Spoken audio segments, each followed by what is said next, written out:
అతనికి ఒక omelette shop కూడా ఉందండి. అవునండి, ఆమ్లెట్ షాప్. అతని గురించి మాటల్లో చెప్పే కంటే అతను రాసిన ఓ చిన్న కవిత చెప్తాను.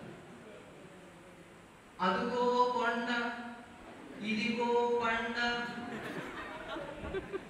తలపైనంత ఎండ, నువ్వేమో చల్లంగుండ. ఆయన కూడా యాడ్ చేసిందే. గొప్ప వ్యక్తిని ఈరోజు మనం ఈ డయాస్ పైకి పిలవడం నిజంగా మనం చేసుకున్న దురదృష్టం. He is none other than Bhargava కవి. భార్గవ కవి గారు, please welcome on to the dais.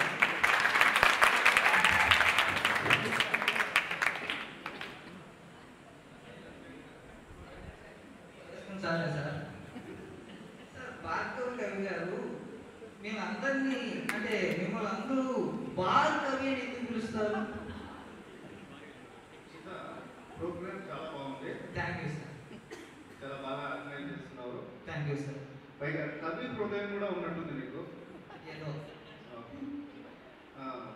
అడిగావు కదా, అవును సార్. బార్ కవి అని పేరు వచ్చింది సార్. బార్ కవి. నాకు ఒక చిన్న కథ ఉంది. చిన్నదే కదా సార్? చాలా చిన్న. సరే పర్లేదు, చెప్పండి సార్.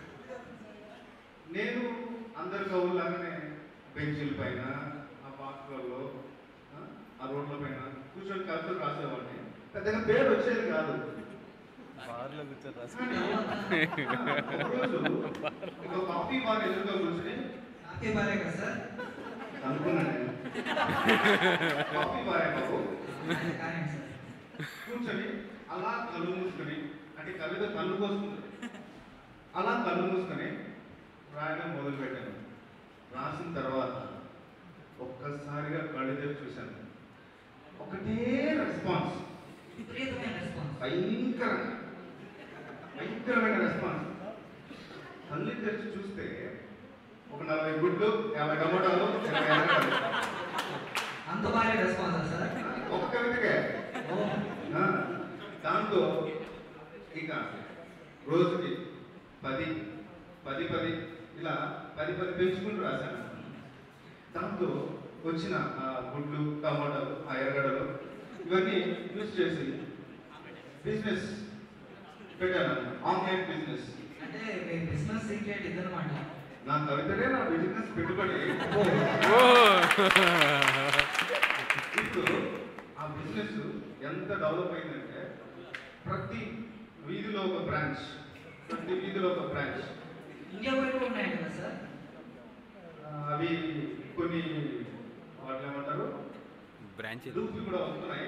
అంటే యూజ్ చేసుకుంటారు కదా అన్నమాట. ఇప్పుడు ఆల్మోస్ట్ వైన్ షాప్ ఆ బిజినెస్ అనేది 3 గుడ్లు 6 ఆమ్లెట్లు అవైలబుల్ ఉంటుందన్నమాట. సచే సార్, మీరు ఇంత ఇదిగా చెప్పిన తర్వాత మీ కవితల్లో మా కోసం ఒక చిన్న కవిత. అంటే మీరు ఎక్స్పెక్ట్ చేసినంత రెస్పాన్స్ రాకపోవచ్చు, కూడా ఏదో వాళ్ళ పాటి వాళ్ళు ట్రై చేస్తారు, కొంత రెస్పాన్స్ ఇస్తారు సార్. ఇందాకే ఫ్రెష్గా ఇప్పుడు అలా వచ్చాను. టిఫిన్ డబ్బాలు ఉంటాయి, అలా వస్తూనే రాదు సార్. అంతే కదా మరి, కవితలే పెట్టుబడి ఇక్కడ. అలా వచ్చాను కదా, వెంటనే ఒక ఐడియా తప్పింది. కవిత విసురుతా దీనికో. సరే సార్, కానీ మా కర్మ చెప్పండి.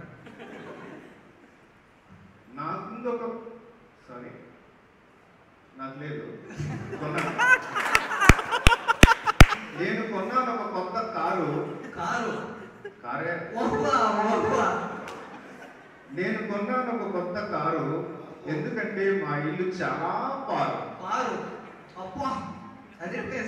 నేను కొన్నాను ఒక కొత్త కారు, ఎందుకంటే మా ఇల్లు చాలా పారు. మధ్యలో ఉందొక పారు. సార్, మీరు బారు గీరు అన్నారంటే ఇక్కడ సారు ఇంటికి పంపించేస్తారు. సరే, సభ మరేదా సార్? మీరు తెలుగులో కాకుండా ఈ మధ్య ఇంగ్లీష్లో కూడా కవితలు రాస్తారని విన్నాము. ఏదో మా ప్రేక్షకుల కోసం ఒక చిన్న కవిత. ఓకే, ఈ మధ్య నేను రాసిన కవితలు కూడా హాలీవుడ్కి ఎక్స్పోర్ట్ అవుతున్నాయి. వారిని వాళ్ళు కూడా కాపీ పెడుతున్నారు. వడోరా సాంగ్కు మీ కవిత ఇది చూసుకున్నట్టు కదా సార్. యాన్సిటీస్ కాదు, కొద్దిగా. సరే, మీ అందరి కోరిక మేరకు ఒక కవిత విసురుతానంటే,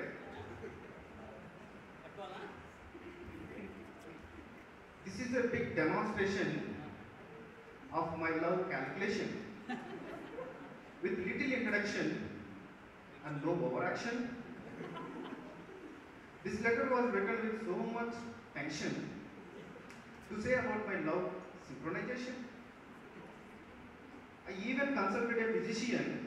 What is the piece of consultation? I'll tell you after conclusion. I even consulted a physician for clarification of my love calculation.